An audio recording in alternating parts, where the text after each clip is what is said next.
계속해서 여러분들과 함께 교회에 대한 이야기를 나누고 있는데, 오늘부터는 단순히 교회에 대한 이야기가 아니라 이 교회의 이야기가 나의 신앙과 어떻게 연결이 되는가, 이 신앙적 연결점에 대하여 나누어 보려고 합니다. 그래서 본래 제가 했던 제목은 다시 환경을 뛰어넘는 교회로, 교회에 초점을 맞추었는데 제가 제목을 조금 바꿨어요.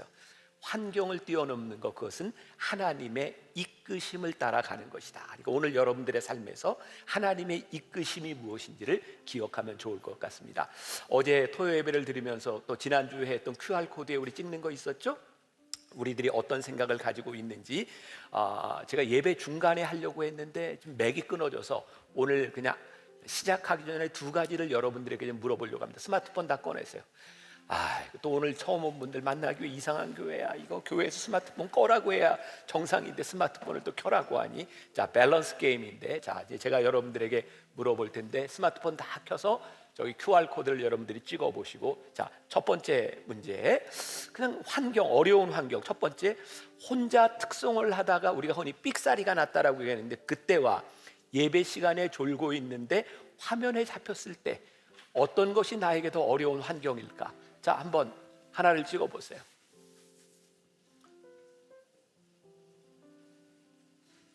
뭐 거의 엇비슷하네요. 자, 어이구, 네. 예배 시간에 졸고 있는데 화면에 잡히는 게 아주 힘든 상황이군요. 자, 오늘 그 미디어 팀들은 화면을 잘 찾아서 조는 사람을 꼭 한번 집어내 보세요. 네, 긴장하시고. 네, 자, 여기까지. 한 문제 더. 자, 이거 굉장히 어려운 문제입니다. 제가 이따 얘기할 스테반에 대한 이야기하고 연결이 되어 있는데, 자, 나의 선택. 나쁜 일을 하고 칭찬받는 것과 좋은 일을 하고 비난받는 것 중에 하나를 선택하라면 여러분들은 어떤 걸 선택하시겠어요? 나쁜 일을 하고 칭찬받는 것과 좋은 일을 하고 비난받기 중에. 솔직히 양심에 손을 얹고 대답해 주세요. 네. 그래요. 여러분들 중에는 기꺼이 좋은 일을 하고 비난받기를 원하는 사람들이 많지만 나쁜 일을 하고 칭찬받기를 원하는 사람도 꽤 있는 것 같아요. 자, 오늘 이제 말씀 가운데서 이것들이 어떻게 연결되는지를 여러분들이 한번 찾아보면 좋을 것 같습니다. 자, 말씀으로 들어가겠습니다. 자, 환경을 뛰어넘는다는 것에 대하여 제가 지난 수요일 날 저희 교회 김영선 목사님이 수요예배 설교를 하는데 제가 이렇게 마음에 와닿았던 부분이 있었어요. 여러분들이 이제 더 긴 이야기를 듣고 싶으면 설교를 들어보셔도 좋아요. 우리 교회 동산을 맡고 있는 김영선 목사님은 어린 시절에 아버지가 많이 부끄러웠대요. 아버지의 직업이 그렇게 남들이 인정할 만한 직업이 아니라 늘 트럭을 타고 다니면서 보일러 공사를 하고 그런 직업이었고, 교회에 아버지 트럭을 타고 가고 아버지 트럭에 나타나는 것을 보면 창피할 때가 많이 있었대요. 그래서 아버지를 피하기도 하고. 근데 어느 날 아버지의 손을 보게 되었대요. 보통 사람의 손보다 약간 과장해서 2배나 더 두꺼운 굳은 살이 배기고 여기저기 상처가 난, 뜨거운 냄비를 잡아도 뜨거움을 느끼지 못하는 굳은 살이 든 아버지의 손을 보면서 아버지가 우리를 위해, 나를 위해 이렇게 애썼구나, 애쓰셨구나, 그런 마음이 드는 순간 더 이상 아버지가 창피한 것이 아니라 아버지가 나의 자랑스러운 아버지가 되었다, 그런 간증을 지난 수요일 날 해주셨어요. 여러분, 환경이라고 하는 것은 우리들이 경험하는 일이죠. 그러니까 우리들은 지금 있는 환경 가운데서 우리들이 많은 것들을 경험하고 살아갑니다. 그런데 똑같은 경험을 하는데 이 똑같은 경험 가운데 동일한 선택을 하는 것 같지는 않아요. 제가 결론부터 이야기를 하자면 우리들에게 주어진 동일한 환경 가운데서 하나님의 이끄심을 따라 살아가는가 그렇지 않은가, 이것이 신앙인의 분기점이 되는 거죠. 우리 묵상팀의 김성권 장로님이 최고의 변화는 어디서 시작되는가라는 책에서 한 문장을 이렇게 저에게 적어주셨는데 이런 문장이에요. 바보들은 항상 노력하지만 똑똑한 사람들은 환경을 바꾼다. 마음에 확 와닿지 않으세요? 네. 바보들은 항상 노력하지만 똑똑한 사람들은 환경을 바꾼다. 우리들이 환경의 지배를 받으며 열심히 노력하며 살아갈 것인가, 아니면 우리가 이 환경을 뛰어넘어서 하나님의 인도하심을 따라 살아갈 것인가? 이것은 우리 신앙의 아주 중요한 문제입니다. 자, 우리가 벌써 5주째 동일한 본문 말씀을 읽고 있어요. 우리가 본문으로 다 이렇게 풀어가지는 않지만 그 초대교회 모습을 우리들이 보고 있어요. 사도행전 몇 장?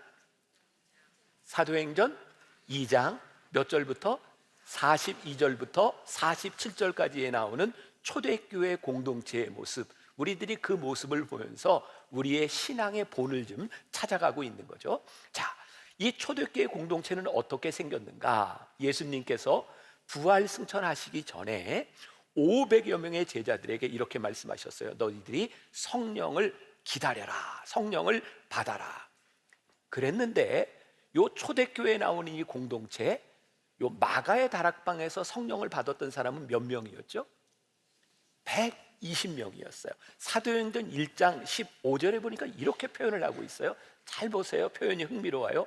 모인 무리의 수가 약 120명 밖에 안 되더라. 그러면 좀 장단을 좀 맞추. 그게 아니라 어떻게 해요? 120명이나 되더라. 성경이 아주 흥미롭게 이야기를 하고 있어요.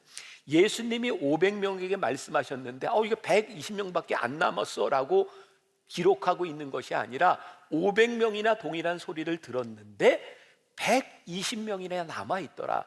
왜 이 성경의 사도행전 기자는 이렇게 기록하고 있을까요? 그 당시의 상황이 예수님이 부활하시고 난 다음에 예루살렘이라고 하는 곳에서 예수를 믿는 환경이 너무 힘들었던 거예요.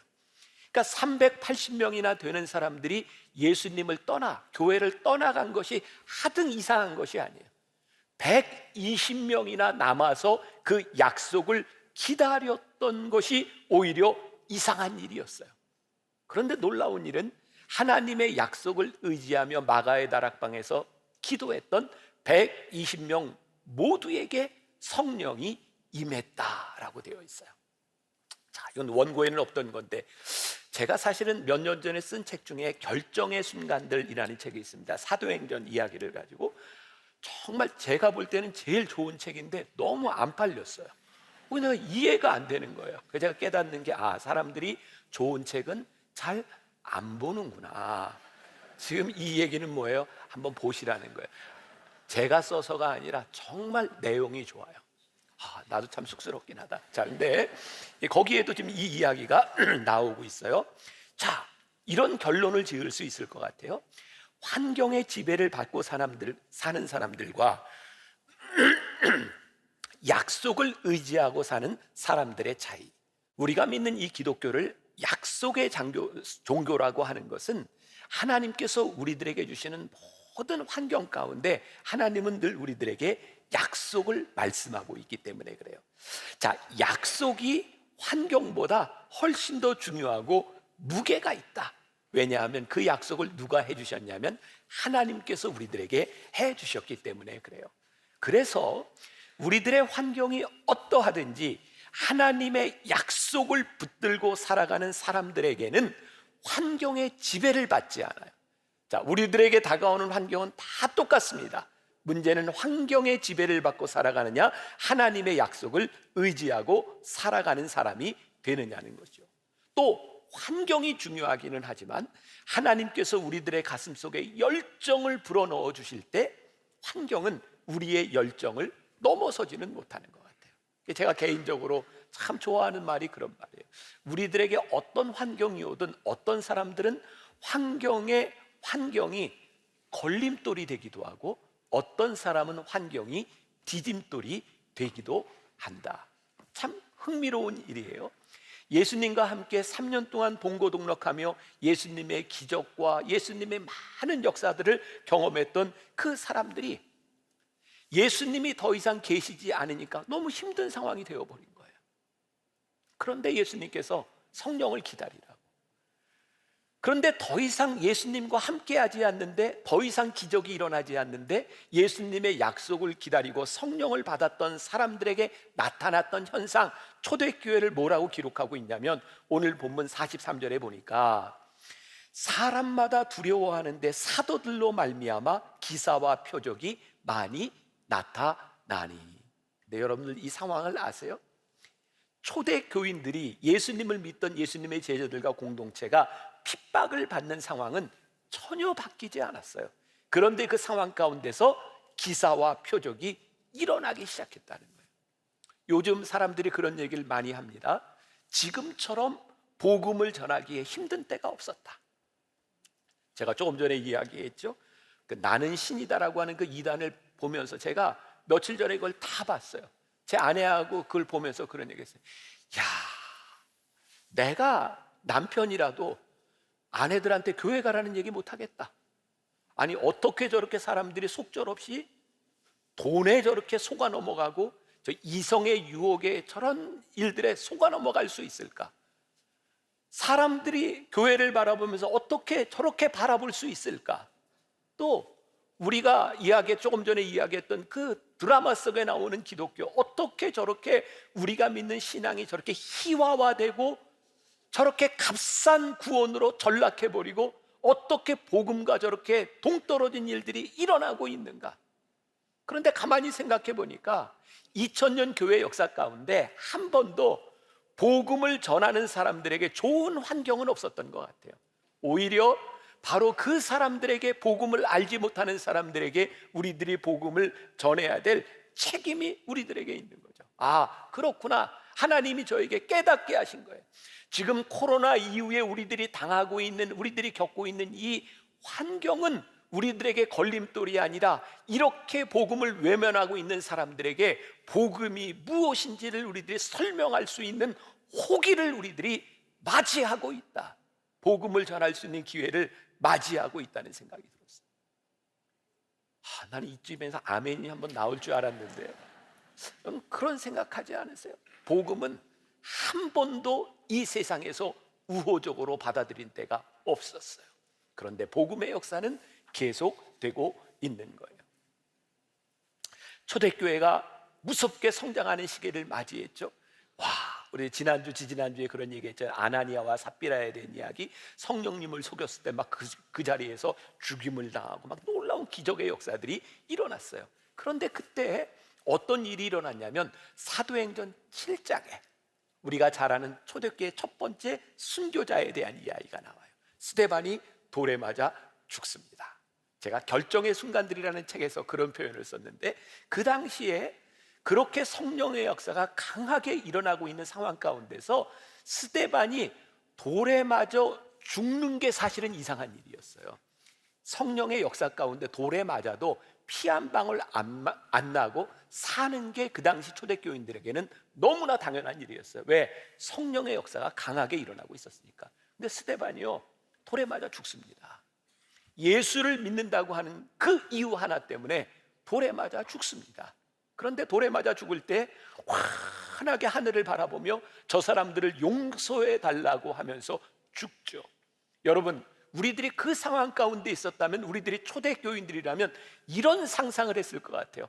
환하게 웃으며 저들을 용서해 주옵소서 이야기하는데, 하나님께서 천군 천사를 보내셔서 그 돌들을 막아주시고, 아니 막 피가 흐르고 있는데 천사가 나타나서 피가 싹 없어져.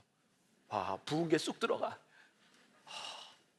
사실 교인들이 그런 꿈을 꾸고 있지 않았을까요? 그런데 그런 일이 일어나지 않았어요. 스데반이 그 자리에서 죽습니다. 네, 성경은요, 사도행전 11장 19절에서 이렇게 이야기를 하고 있어요.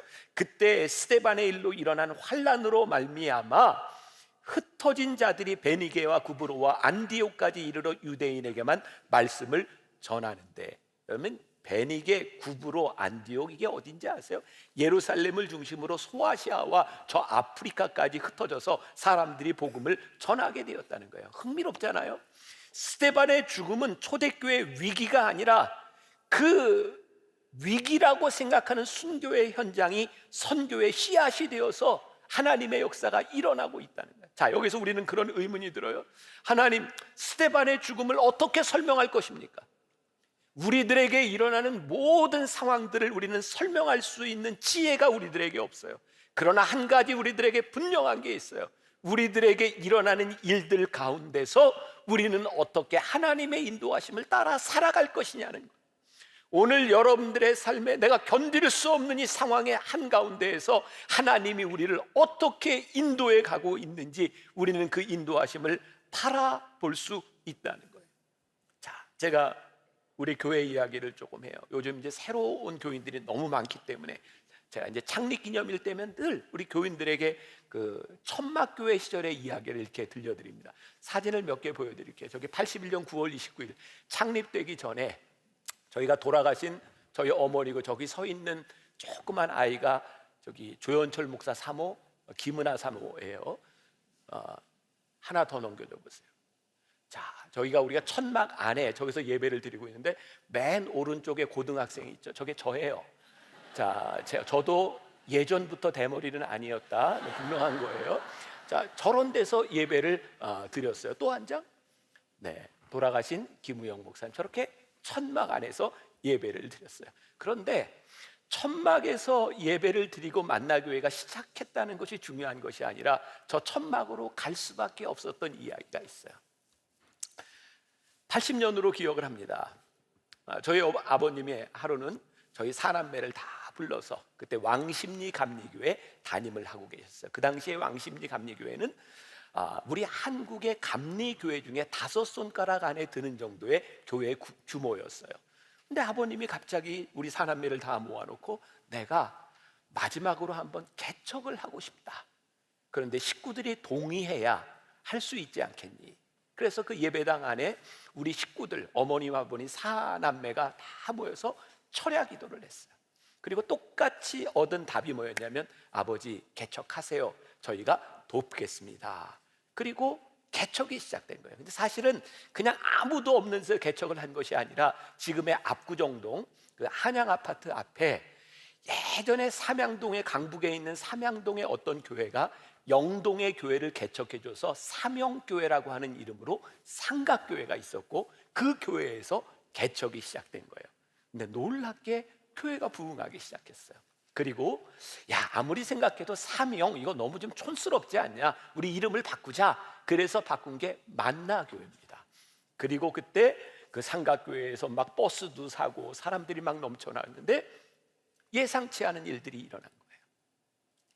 그 교회 개척 member들이 그리고 새로운 사람들이 물과 기름처럼 섞이지 않았던 것 같아요. 저는 어린 시절이라 정확한 내용은 모르겠어요. 그런데 이제 급기야 그 본래 개척 멤버들이 너희 나중에 들어온 사람들 다 나가. 그리고 제가 고등학교 시절에 못 볼 걸 본 거예요. 저희 아버님이 주일날 설교를 하시는데 사람들이 막 달려가서 끌어내리고 설교를 못하게 하고 그런 일 가운데서 우리가 할 수 있는 일이 없었어요. 그래서 다 나가자. 나가기는 했는데 예배드릴 곳이 없어서 천막을 치고 시작한 것이 만나교회의 시작이었어요. 그런 생각이 들었어요. 하나님, 응답을 주시고 확신을 주셨는데 왜 이런 일을 당해야 되는 겁니까? 하나님, 이것은 우리들이 원했던 환경이 아니지 않습니까? 하나님의 응답이 확실했는데 왜 이런 일이 일어나야 되는 것입니까? 어쩔 수 없이 잠실 벌판에 천막을 칠 수밖에 없었다고 생각했는데 지금 그렇게 40년의 시간이 이렇게 흘러가면서 하나님께서 깨닫게 하신 것이 하나님이 우리를 이렇게 인도하셨구나. 그 시간들 가운데서 하나님이 우리를 이렇게 인도하셨구나. 그 환경에 넘어진 것이 아니라 그 환경 가운데서 하나님의 인도하심을 느끼며 살아가기 시작할 때 우리가 지금 이 순간에 서 있는 거예요. 제가 교회 이야기를 하는데 이 교회 이야기가 여러분들의 삶에 그대로 적용돼야 된다고 저는 분명히 믿어요. 여러분들이 하나님의 인도하심과 하나님의 응답을 받고 시작했던 일, 그런데 하나님, 이건 우리가 원했던 결과가 아니잖아요. 근데 하나님이 우리들에게 말씀하시는 것이 아니, 나는 지금도 너를 인도하고 있어. 단지 네가 원하는 결과를 얻지 못했을 뿐이야. 자, 조금 더 깊은 이야기로 들어가 봐요. 우리나라에 처음 복음이 들어왔던 조선 구한말, 여러분들 아시죠? 제가 언제도 그런 말 했어요. 우리나라에 들어왔던 그 선교사들, 정말 자원해서 조선에 들어온 선교사들이 그렇게 많지 않아요. 당시 미국의 1800년대 중반에 저기 아이비리그, 동부 아이비리그를 중심으로 해서 성령운동이 무섭게 일어났고 아이비리그의 학생들이 막 선교사로 지원하기 시작했습니다. 근데 그들이 제일 가고 싶었던 나라는 세 나라였어요. 인도, 중국, 일본.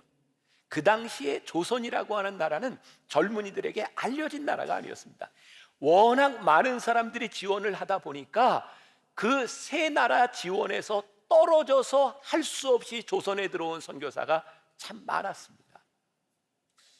죄송하지만 우리나라에 들어왔던 선교사들은 자원했거나 엘리트가 아니라 어쩔 수 없이 온 선교사들이 많았어요. 문제는 그러다 보니까 그 당시에 캐나다와 미국과 호주 이런 데서 선교사를 파송하고 많은 후원들을 했는데 조선에는 그렇게 많은 후원을 하지 못했어요. 그럼에도 불구하고 지금 선교사들로 인하여 세워진 교회와 학교들, 복지관들이 많이 있지만 중국과 일본과 인도에 비하면 이것은 아무것도 아니었어요. 조선을 그렇게 도울 수 없기 때문에 그 당시에 그 중국에서 네비우스라고 하는 선교사에 의해서 네비우스 정책이라는 게 세워집니다. 들어보셨어요? 네비우스? 굉장히 유명한 선교. 참 그 정도는 아셔야 돼요. 네비우스 정책, 조선의 선교 정책입니다. 그때 삼자, 자치, 자립, 자전 이런 원칙을 앞으로 조선 땅에는 삼자 원칙으로 선교를 한다. 이게 무슨 말인지 해서 요약하면 너희끼리 알아서 해라 이런 얘기입니다. 보내줄 돈이 없다는 이야기였어요. 근데 놀랍죠? 몇십 년이 지나갔는데 일본과 중국과 그리고 인도에 수없이 많이 돈이 들어간 그곳에 교회가 세워진 것이 아니라 정말 척박한 땅에 너희는 너희들이 알아서 해라라고 하는 그 환경 가운데서 하나님께서 지금 대한민국의 교회를 세워주셨어요. 이 땅의 교회가 세워질 때 이 땅의 교회는 그렇게 좋은 환경 가운데서 세워진 것이 아니었어요. 자, 제가 정말 멋진 글을 좀 읽어드리려고 그래요. 이진희 목사님이 쓴 가나안에 거하다라는 책에 나오는 글인데 들어보세요. 하나님은 아브라함을 가나안으로 인도해 가셨다. 요셉을 애굽으로 인도해 가셨다. 이스라엘 백성을 가나안으로 인도해 가셨다. 하나님이 우리를 인도해 가시는 곳, 하나님이 우리를 보내시는 곳, 그곳이 바로 우리의 가나안이다. 애굽이든 광야든 하나님의 뜻하신 바에 따라 우리를 보내시는 그곳이 바로 우리의 가나안이다. 하나님이 보내시는 곳에 와 있다면 우리는 이미 가나안에 있는 것이다. 내가 하나님의 섭리 가운데 하나님의 인도를 따라 광야에 와 있다면 광야가 가나안인 것이다. 내가 있는 곳이 광야처럼 느껴져도 하나님이 나를 이곳으로 보내신 것이라면 나는 지금 있는 이곳이 바로 가나안이다. 하나님의 부르심을 따라 여기까지 왔는데 하나님, 여기는 가나안이 아니고 광야인 것 같습니다. 이런 우리에게 하나님이 말씀하신다. 내가 너를 광야로 보냈노라. 내가 너에게 그 광야를 가나안으로 주었노라. 너에게는 그 광야가 너의 가나안이니라. 선교지는 누가 봐도 광야다. 그러나 하나님의 보내심을 받아 광야와 같은 선교지에서 사명을 감당하는 선교사들에게는 그 선교지가 바로 가나안이다. 우리 묵상팀의 권순보 권사님이 그런 글을 올려주셨어요.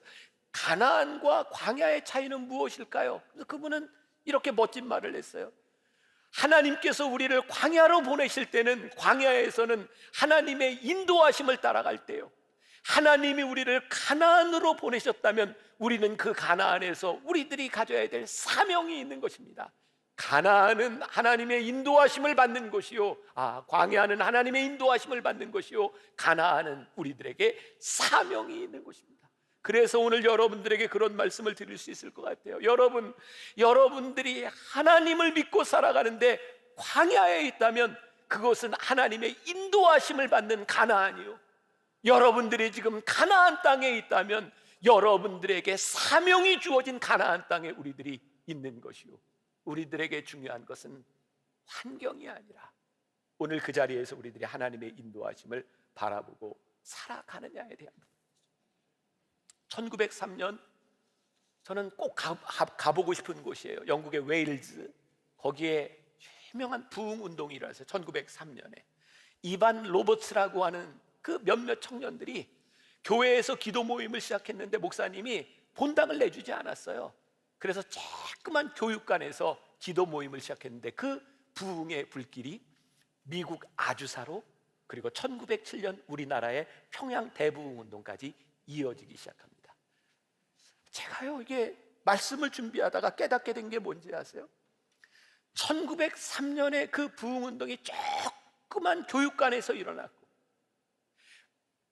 예루살렘의 놀라운 부흥의 역사가 조그만 다락방에서 일어났고, 예수님이 이 땅 위에 오셨던 그 예수님의 탄생의 역사가 작은 베들레헴에서 일어났고, 하나님의 역사와 부흥의 역사는 호화찬란한 곳에서 일어나는 것이 아니라 그곳이 어디이든 하나님의 인도하심을 받는 사람들을 통하여 그 역사가 일어나고, 웨일즈의 부흥의 역사가 미국으로 건너갔거든요. 1906년 미국의 그 캘리포니아 아주사 거리에 아주사 부흥 운동이 일어납니다. 그때 아주 유명한 목사님이 하나 나타나죠. 흑인 목사님입니다. 윌리엄 시모라고 하는 목사님. 그 목사님을 중심으로 미국의 흑인과 백인들이 함께 모여 말씀을 듣습니다. 120여 년 전, 여러분, 백인들이 흑인 목사의 설교를 듣는다? 이거 꿈도 꾸지 못할 이야기입니다. 같이 예배를 드리는 것도 꿈꾸지 못할 이야기입니다. 그때 그들이 불렀던 찬양이 있어요. 사랑하는 주님 앞에 형제자매 한자리에 크신 은혜 생각하며 즐거운 찬송 부르네. 내 주 예수 본을 받아 모든 사람 내 몸같이 환난 근심 위로하고 진심으로 사랑하세. 사랑하는 주님 앞에 형제자매 한자리에 크신 은혜 생각하며 즐거운 찬송 부르네. 이 찬송이요, 120년 전 미국에 흑백 갈등이 그렇게 심하던 때에 흑인 목사님의 설교를 들으며 흑인과 백인들이 함께 예배하며 불렀던 찬양이었어요. 성령의 인도하심이 아니면 꿈꿀 수 없는 일들이, 부흥의 역사들이 일어나기 시작했어요. 부흥의 역사는, 하나님의 인도하심은 인종도 나이도 성별도 세대도 뛰어넘는 부흥의 역사가 우리들 가운데 일어나는구나. 하나님께서 우리를 고난으로 흩으실 때에 하나님께서 분명히 이 환경 한가운데서 하나님의 인도하심을 따라 살아가라고 하는 하나님의 은혜와 역사가 있는 겁니다. 우리나라의 최초의 순교자 토마스, 27살의 나이에 대동강변에서 세상을 떠났어요. 여러분, 토마스 선교사도 조선 땅에 선교사로 온 사람이 아닙니다. 23살에 중국에 선교사로 왔어요. 거기서 신혼을 보내던 그 아내가 1년 만에 세상을 떠납니다. 토마스 선교사가 깊은 우울증에 빠지죠. 그때 하나님께서 조선을 보게 하셨어요. 토마스 선교사가요, 2년 동안 최선을 다해 준비하고 언어를 준비하고 성경을 가지고 조선 땅으로 올라오는데, 셔먼호를 타고 대동강 강변으로. 아시죠? 무슨 일이 일어났는지. 한마디도 복음을 전하지 못하고 대동강변에서 칼에 찔려 죽습니다. 토마스가 유일하게 한 일이 있어요. 자신을 죽인 박춘권이라는 사람에게 성경을 전해주고 죽었어요. 그리고 그때 12살 난 최치량이라고 하는 어린아이가 성경 3권을 주서요. 자기를 죽였던 최춘권, 그의 조카가 바로 레이놀즈 선교사, 성경을 3분의 2나 번역한 사람들의 조사가 되어 돕는 사람이 됩니다. 최치량, 그 아이가 성경을 가지고 어떻게 할 줄을 몰라서 박영식이라는 사람에게 성경을 주었는데, 이 박영식이라는 사람이 성경을 어떻게 쓸지 몰랐어요. 기억하세요? 제가 언제 한번 얘기했는데, 그래서 어떻게 썼다고요? 그 주막에 성경을 다 뜯어가지고 도배지로 썼어요. 술을 파는 주막에, 얼마 후에 그 주막이 교회가 돼요. 널다리 교회. 그리고 얼마 후에 그 교회가 이름을 바꿔요. 장대현 교회. 1907년 평양 부흥 운동의 시발점이었던 그 장대현 교회가 바로 토마스 선교사가 아무 말도 하지 못하고 대동강을 부렸던 그 성경책을 가져갔던 12살 아이에 의해서 도배지로 쓰여졌던 그 집이 평양 대부흥운동의 진원지가 돼요. 참 놀랍지 않습니까? 2000년의 역사 가운데 하나님께서 우리를 어떻게 인도하시는지를 분명히 우리들에게 보여주고 계시는데, 지금 우리들이 처하고 있는 이 환경이 우리들의 인생에 놀라운 디딤돌, 놀라운 부흥의 혹이라는 생각이 들지 않습니까? 여러분들 지금 제 말씀을 들으면서 이 부흥이 사람이 늘어나는 부흥이 아닌 거 아시죠? 부흥의 역사가 일어나는 거예요. 1907년 그 부흥운동을 경험해서 2007년도에 한국교회에 평양 대부흥 100주년 기념운동이 일어났는데, 그때 한국교회가 회개운동을 놓쳤어요. 지금 목사님들 마음 가운데 우리가 그때를 놓친 것에 대하여 가슴을 칩니다.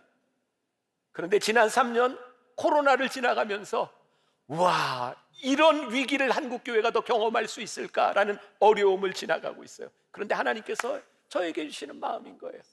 이제 부흥의 때가 되었다. 저는요, 이 교회를 여러분들의 삶에 적용해 보라는 거예요. 여러분들의 인생의 부흥의 때가 되었습니다. 놀라운 일은 이 부흥이 일어나는 그 시기에 동일한 현상이 하나 있었다는 거예요. 1907년 그 부흥운동은 우리나라의 원산에서부터 시작된 부흥운동이었어요. 원산에 1903년 수련회가 열렸는데, 거기에 하디라고 하는 선교사가 강사로 가게 되죠. 그는 캐나다 사람이었고 목사였고 의사였어요. 수련회에서 그는 복음을 전한 것이 아니라 회개하기 시작했어요. 내가 조선 땅에 와서 조선 사람들을 무시하고 그들에게 복음을 전한다고 했지만 나는 얼마나 교만한 사람이었는지 몰랐습니다. 그 눈물로 회개하기 시작했고, 그 부흥운동이 흩어지기 시작했고, 1907년 장대현 교회에서 길선주 목사님이 일어나서 회개를 시작하면서 회개의 운동이 부흥운동으로 일어나기 시작했어요. 여러분들에게 분명히 말씀드립니다. 부흥운동은 회개운동에서부터 시작되는 것이고, 부흥은 우리의 목적이 아니라 부흥은 회개하며 하나님 앞에 나아간 믿음의 사람들의 삶의 결과물이 부흥이에요. 우리가 왜 부흥을 꿈꿔야 됩니까? 부흥이 목적이 아니라 하나님 앞에 회개하며 믿음으로 서는 우리에게 주어진 환경 가운데서 하나님의 인도하심을 받는 사람들의 나타나는 결과물이 부흥이기 때문에, 사람이 늘어나는 것이 아니라 하나님의 역사가 일어나는 것이 부흥이기 때문에 우리들이 부흥을 꿈꾸며 이야기하고 있습니다. 역대하 7장 14절, 내 이름으로 일컫는 내 백성이 그들의 악한 길에서 떠나 스스로 낮추고 기도하여 내 얼굴을 찾으면 내가 하늘에서 듣고 그들의 죄를 사하고 그들의 땅을 고칠지니라. 오늘 우리가 하나님 앞에 겸비하기를 원합니다. 우리 교회가, 이 한국교회가 하나님 앞에 겸비하여 우리의 죄를 회개하면 하나님께서 우리를 향해 얼굴을 드시고 우리를 고치시리라고 말씀하고 있습니다. 교회만이 아니라 오늘 여러분들의 삶에 그 부흥의 결과들이 나타나기를 주의 이름으로 간절히 축원합니다. 잘 아는 찬양이에요. 부흥. 우리 함께 찬양합시다.